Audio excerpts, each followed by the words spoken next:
Hello everyone, welcome to GS career academy.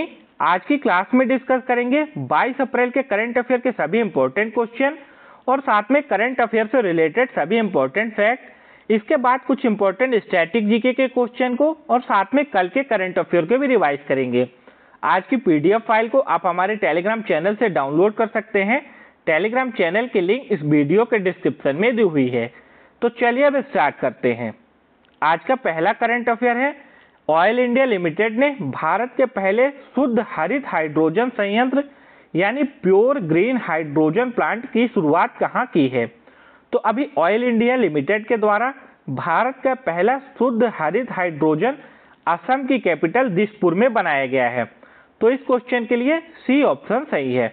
इस hydrogen संयंत्र से प्रतिदिन 10 किलो ग्रीन हाइड्रोजन का उत्पादन किया जाएगा। चलिए जानते हैं कि ग्रीन हाइड्रोजन क्या होता है। ग्रीन हाइड्रोजन हवा या सौर ऊर्जा जैसी अक्षय ऊर्जा का उपयोग करके उत्पादित हाइड्रोजन गैस को कहते हैं। इसमें ना तो ग्रीन हाउस गैस का उत्सर्जन होता है और इसके अलावा यह जलने पर कार्बन डाइऑक्साइड का भी उत्सर्जन नहीं करता है। तो इससे यहाँ पे आपको पता चलता होगा कि ना तो इससे ग्रीन हाउस गैसें निकलती है और ना ही कार्बन डाइऑक्साइड भी इससे निकलता है। ग्रीन हाइड्रोजन का इस्तेमाल कई अलग अलग पर्पज से किया जा सकता है, जैसे कि परिवहन के क्षेत्र में, बिजली उत्पादन के क्षेत्र में और साथ में इंडस्ट्रीज में भी इसको ईंधन के रूप में इस्तेमाल किया जा सकता है। तो इतनी ज़्यादा उपयोगिता है इस ग्रीन हाइड्रोजन की और यह हमारे पर्यावरण के लिए भी काफ़ी अच्छा है। फ्रेंड्स, अगला करंट अफेयर देखने से पहले अगर आप लोगों ने हमारे चैनल जीएस कैरियर एकेडमी को अभी तक सब्सक्राइब नहीं किया है तो सब्सक्राइब कर लीजिए और साथ में बेल आइकन को प्रेस करना बिल्कुल मत भूलिएगा। और अगर आपको आज की वीडियो अच्छी लगे, हेल्पफुल लगे, तब आप इस वीडियो को लाइक और शेयर भी करिएगा। चलिए देखते हैं अगला करंट अफेयर। हाल ही में 15वां सिविल सेवा दिवस यानी सिविल सर्विसेज डे को कब मनाया गया है। तो अभी 21 अप्रैल को 15वां सिविल सेवा दिवस मनाया गया। तो इस क्वेश्चन के लिए ए ऑप्शन सही है। इंपॉर्टेंट पॉइंट को डिस्कस कर लेते हैं। सिविल सेवा दिवस को पहली बार दिल्ली के विज्ञान भवन में 21 अप्रैल 2006 को मनाया गया था। सत्येंद्र नाथ टैगोर सिविल सेवा में चयनित होने वाले पहले भारतीय थे। इनका चयन हुआ था 1864 में और यह पहले भारतीय बने थे जिनका सिविल सेवा में चयन हुआ था। भारत में सिविल सेवा की नींव वॉरेन हेस्टिंग्स द्वारा रखी गई थी, लेकिन बाद में लॉर्ड कॉर्नवालिस द्वारा इसमें अधिक सुधार किए गए, इसलिए उन्हें भारत में नागरिक सेवाओं का जनक के रूप में जाना जाता है। तो ये फैक्ट काफी ज्यादा इंपॉर्टेंट है आने वाली परीक्षाओं के लिए। भारत में नागरिक सेवाओं का जनक किसे बोला गया है? लॉर्ड कॉर्नवालिस को। भारत के पहले गृह मंत्री थे सरदार वल्लभ भाई पटेल। इन्होंने सिविल सेवकों को स्टील फ्रेम ऑफ इंडिया कहा था। तो किसने बोला था steel frame of India civil सेवकों को? भारत के पहले गृह मंत्री सरदार वल्लभ भाई पटेल ने। नेक्स्ट करंट अफेयर है, हाल ही में किस देश ने अपनी सबसे शक्तिशाली मिसाइल सरमत का सफलतापूर्वक परीक्षण किया है। तो अभी रसिया के द्वारा उसकी सबसे शक्तिशाली मिसाइल जिसका नाम है सरमत, इसका सफलतापूर्वक परीक्षण किया गया है। यह एक आईसीबीएम मिसाइल है। आईसीबीएम का मतलब होता है इंटरकॉन्टिनेंटल बैलिस्टिक मिसाइल और इस मिसाइल का भी परीक्षण किया है रसिया ने। अभी रसिया और यूक्रेन के बीच युद्ध चल रहा है और इसी बीच रसिया का भी मिसाइल का सफलतापूर्वक परीक्षण करता है, तो कभी यूक्रेन के द्वारा मिसाइल का परीक्षण किया जाता है।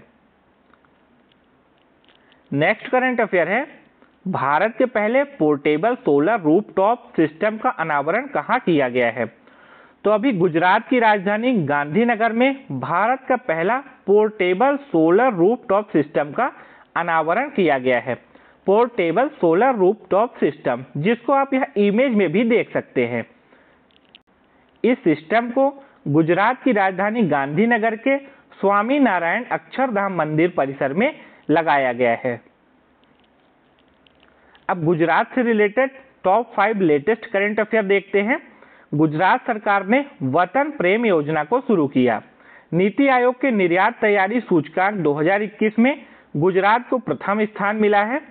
केंद्रीय गृह मंत्री अमित शाह ने गुजरात के बनासकांठा जिले में अंतरराष्ट्रीय सीमा पर सीमा दर्शन परियोजना को शुरू किया। इस सीमा दर्शन परियोजना को व्यू पॉइंट भी बोला गया है।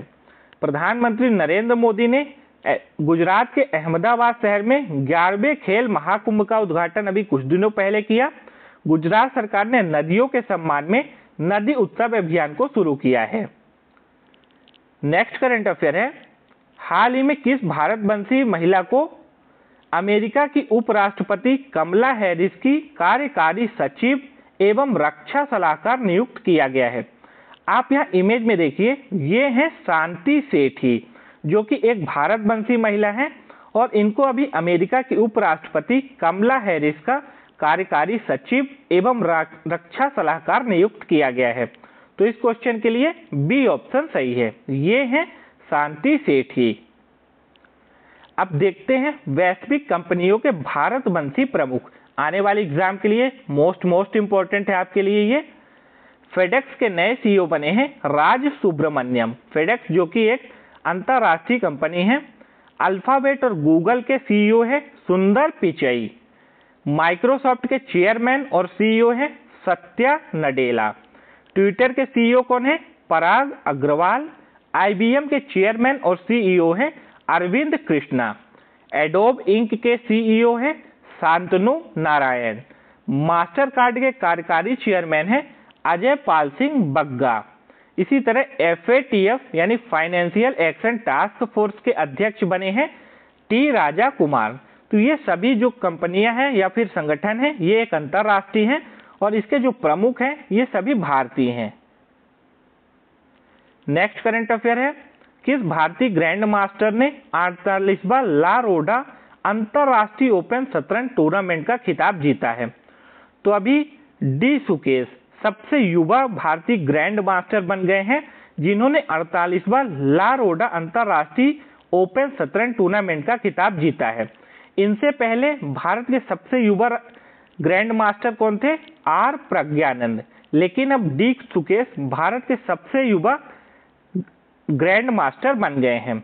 अभी डी सुकेश ने इस 48वां ला रोडा अंतरराष्ट्रीय ओपन शतरंज टूर्नामेंट में किसको हराया? फाइनल में इजराइल के खिलाड़ी है विक्टर मियाइलविस्की। किसको हराया है?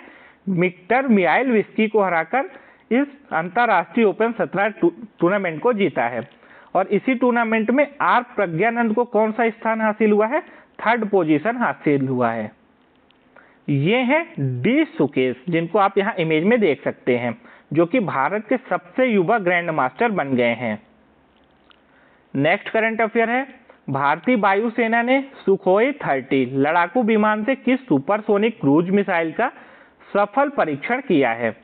तो अभी भारतीय वायुसेना ने सुखोई 30 लड़ाकू विमान से ब्रह्मोस सुपरसोनिक क्रूज मिसाइल का सफल परीक्षण किया है। तो इस क्वेश्चन के लिए सी ऑप्शन सही है। भारतीय वायुसेना, इसके प्रमुख कौन है वर्तमान में? विवेक राम चौधरी। कौन है? विवेक राम चौधरी। चलिए जानते हैं ब्रह्मोस मिसाइल के बारे में, जो भारत की प्रमुख मिसाइलों में से एक है। ब्रह्मोस भारत का एकमात्र ऐसा मिसाइल है जो हवा में मार्ग बदलने में सक्षम है। या अगर इस डायरेक्शन में जा रहा है तो हवा में भी ये कभी भी डायरेक्शन बदल सकता है, या तो पीछे जा सकता है या फिर इधर या तो फिर इधर। ये पहला एकमात्र मिसाइल है भारत का। इस मिसाइल को युद्धपोत, लड़ाकू विमान या फिर जमीन, तीनों जगह से लॉन्च किया जा सकता है। ब्रह्मोस मिसाइल को रूस के सहयोग से भारत में बनाया जाता है। भारत में इस मिसाइल का निर्माण ब्रह्मोस एरोस्पेस लिमिटेड के द्वारा किया जाता है। फ्रेंड्स, अब इस मिसाइल को अगर भारत और रूस के द्वारा बनाया जाता है, इसीलिए इसका नाम भी रखा गया है ब्रह्म प्लस मोस। ब्रह्म मतलब भारत की ब्रह्मपुत्र नदी और मोस मतलब रूस की मोस्कावा नदी, और इन दोनों नदियों के नाम को मिलाकर इस मिसाइल का नाम रखा गया है ब्रह्मोस। नेक्स्ट करंट अफेयर है, इंटरप्राइज पेमेंट हब बनाने के लिए पेमेंट सिस्टम ट्रांसफॉर्मेशन श्रेणी में किस भारतीय बैंक ने वैश्विक सेलेंट मॉडल बैंक अवार्ड जीता है? तो अभी इंटरप्राइज पेमेंट हब बनाने के लिए पेमेंट सिस्टम ट्रांसफॉर्मेशन श्रेणी में इंडसइंड बैंक ने सेलेंट मॉडल बैंक अवार्ड 2022 का खिताब जीता है। तो इस क्वेश्चन के लिए ए ऑप्शन सही है। अभी कुछ दिनों पहले ही इंडसइंड बैंक का ऐप है और इस ऐप को मिला था CX अवार्ड 2022 और अभी इंडसइंड बैंक को फिर से एक नया अवार्ड मिल गया है सेलेंट मॉडल बैंक अवार्ड। तो दोनों अवार्ड आने वाली परीक्षाओं के लिए इंपॉर्टेंट बनते हैं, आप दोनों को याद रखिएगा। इंडसइंड बैंक की स्थापना कब हुई थी? 1994 में। इसका मुख्यालय है महाराष्ट्र के शहर मुंबई में। प्रेजेंट टाइम में MD और CEO हैं इंडसइंड बैंक के सुमंत कठपालिया। इसका टैग लाइन क्या है? We make you feel richer. तो ये टैग लाइन है किसका? इंडसइंड बैंक का। नेक्स्ट करंट अफेयर है, वेस्ट इंडीज के किस स्टार क्रिकेटर ने अंतरराष्ट्रीय क्रिकेट से संन्यास की घोषणा कर दिया है? तो अभी वेस्ट इंडीज के काफी फेमस क्रिकेटर हैं जो अंतरराष्ट्रीय स्तर पर काफी नाम बना चुके हैं, कीरोन पोलार्ड और कायरन पोलार्ड ने अभी अंतरराष्ट्रीय क्रिकेट से संन्यास लेने की घोषणा की है। आप यहाँ इमेज में भी देख सकते हैं, ये है कायरन पोलार्ड। इन्होंने डेब्यू कब किया था? 2007 में। साथ में इन्होंने पिछले T20 विश्व कप में वेस्ट इंडीज की कप्तानी भी की थी और अभी इन्होंने अंतरराष्ट्रीय क्रिकेट से संन्यास लेने की घोषणा की है। नेक्स्ट करंट अफेयर है, हाल ही में ONGC ने किसे निदेशक वित्त और CFO का फुल फॉर्म है चीफ फाइनेंशियल ऑफिसर नियुक्त किया है? तो अभी ONGC ने पोमिला जसपाल को निदेशक वित्त और CFO नियुक्त किया है। तो इस क्वेश्चन के लिए बी ऑप्शन सही है। ONGC इसकी स्थापना कब हुई? 1956 में। इसका मुख्यालय कहां पर है? न्यू दिल्ली में। इसके प्रेजेंट टाइम में CEO कौन है? सुभाष कुमार। कौन है? सुभाष कुमार। आप यहां इमेज में देख सकते हैं, ये है पोमिला जसपाल और इनको ही अभी चीफ फाइनेंस ऑफिसर नियुक्त किया गया है oil and natural gas corporation का, यानी ONGC का। नेक्स्ट करंट अफेयर है, हाल ही में सीनियर एशियाई कुश्ती चैंपियनशिप कहां शुरू हुई है? तो अभी मंगोलिया में सीनियर एशियाई कुश्ती चैंपियनशिप शुरू हुई है। तो इस क्वेश्चन के लिए ए ऑप्शन सही है। अब यह मंगोलिया में शुरू हुई है, तो मैप में देखिए मंगोलिया को। मंगोलिया जो कि एशिया का ही भाग है। मंगोलिया की राजधानी क्या है? Ulaanbaatar. यहाँ के राष्ट्रपति हैं उखनागिन खुरेलसुख और यह मुद्रा क्या है? मंगोलियन तोगरोग। क्या है? मंगोलियन तोगरोग।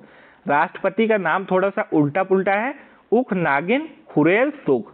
राजधानी है उलान बाटर। अभी तक हमने डिस्कस किए 22 अप्रैल के सभी इंपॉर्टेंट करंट अफेयर। अब डिस्कस कर लेते हैं कुछ स्टैटिक जीके के इंपॉर्टेंट क्वेश्चन आपके आगामी परीक्षाओं के लिए। दाभोल विद्युत परियोजना किस राज्य में है? महाराष्ट्र में। प्रथम विश्व युद्ध के समय स्वशासन आंदोलन किसने शुरू किया था? एनी बेसेंट और बाल गंगाधर तिलक ने। इतिहास का पिता किसे कहा जाता है? हेरोडेटस को। सिंधु वासियों की मुख्य फसल कौन सी थी? जौ और गेहूं। कौन सा राज्य चंदन वृक्षों के लिए प्रसिद्ध है? कर्नाटक राज्य। एशिया में क्षेत्रफल के हिसाब से सबसे छोटा देश कौन सा है? मालदीव। भारत में न्यूनतम वर्षा वाला स्थान कौन सा है? तो सबसे कम वर्षा होती है लेह में। शुरू में संविधान सभा में सदस्यों की संख्या कितनी थी? 389। भारत की संविधान निर्मात्री सभा में संवैधानिक सलाहकार कौन थे?